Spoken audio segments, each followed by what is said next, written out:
Okay, so today's card is the Five of Swords, and I have to admit that this card right here challenges me very much because I don't really know how to interpret it. So I'm going to try to break it down as best as I can, right? So we know that swords, that's the element of air, and air represents the mind, our thinking, and five is about challenges and change. So we see here three individuals that look like they just got done with a sword fight, and only one could be the victor. The other two, they're dealing with it however they can. Got one over here in the background, looks like they're crying. The other one just walks away, like, oh well. And then the victor here, he looks kind of satisfied with himself. This isn't really a bad situation since everybody is still alive and well. Nobody's got seriously hurt. Maybe just their pride or their ego. As we see, this person here is dressed in all yellow with just a little bit of green. This person also is got yellow on, but it's blended with green as well. And so this one has green too. So I feel like that's saying that they all have something in common, right? Which is that heart energy. So they all have heart. And it could have been a very enthusiastic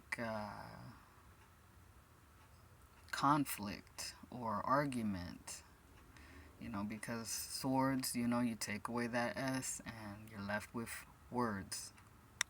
So even though this person here seems to be the winner, they're still left with all these words around them, right? Could be echoing in their mind.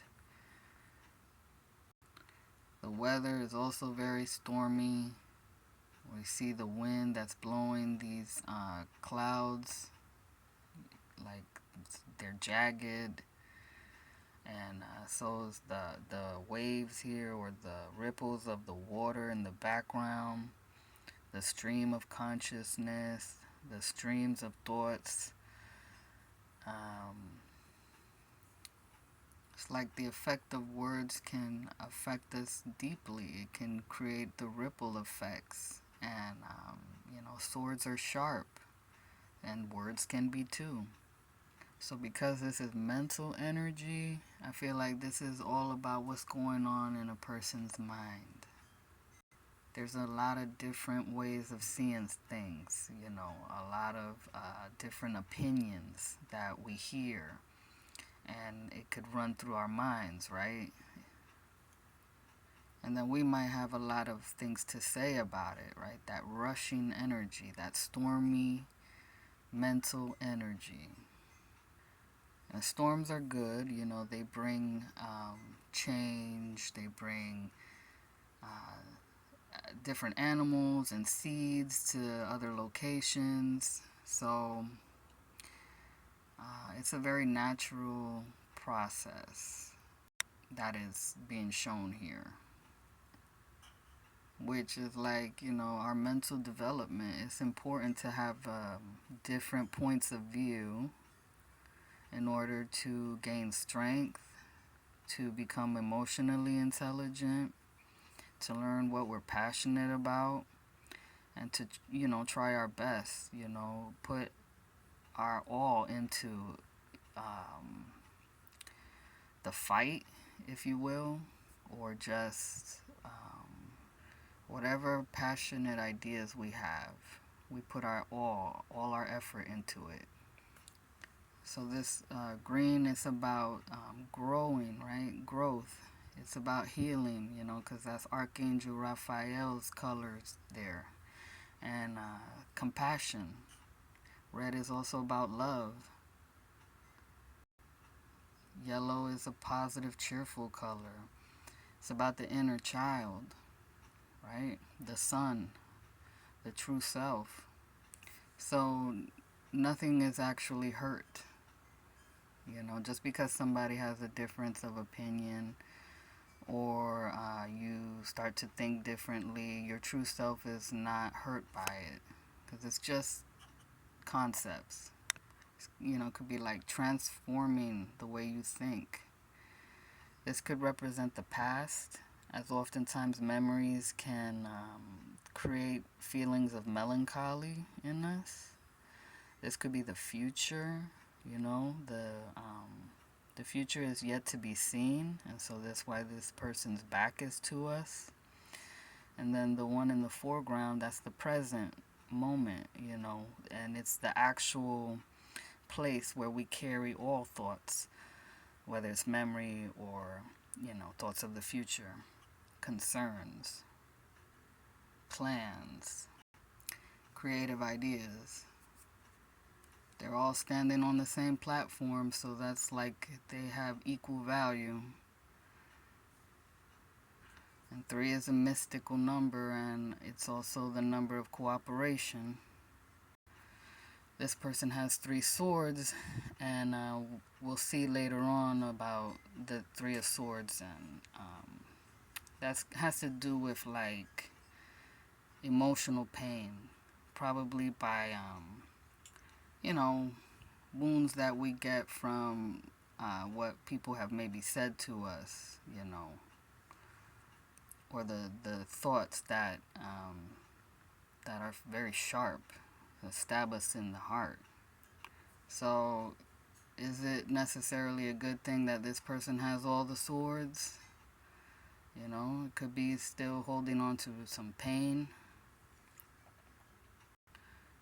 that's affecting their emotions.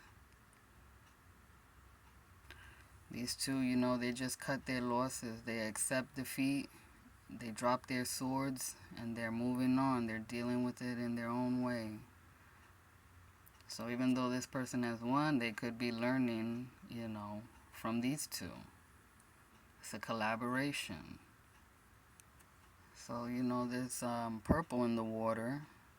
That's Sahasrara chakra, or the crown chakra. I hope I'm saying that right. It's Sanskrit, That's an ancient language, and it's a holy language.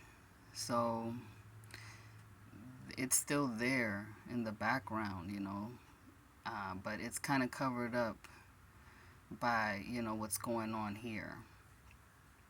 So these people could actually represent the thoughts themselves, right? And stuff that concerns us, and sometimes it covers up what is truly important, which is the consciousness itself, right? The space that holds all of this. The sky is vast, and the clouds, they blow through, and the sky allows these clouds to go through, So it's like you can allow thoughts to rush through your mind, but you are the space that holds it all in. You allow it to come and go. And eventually the waters will calm down, like we saw in the 10 of Swords. So you're the witness of the feelings of disturbance and the feelings of peace.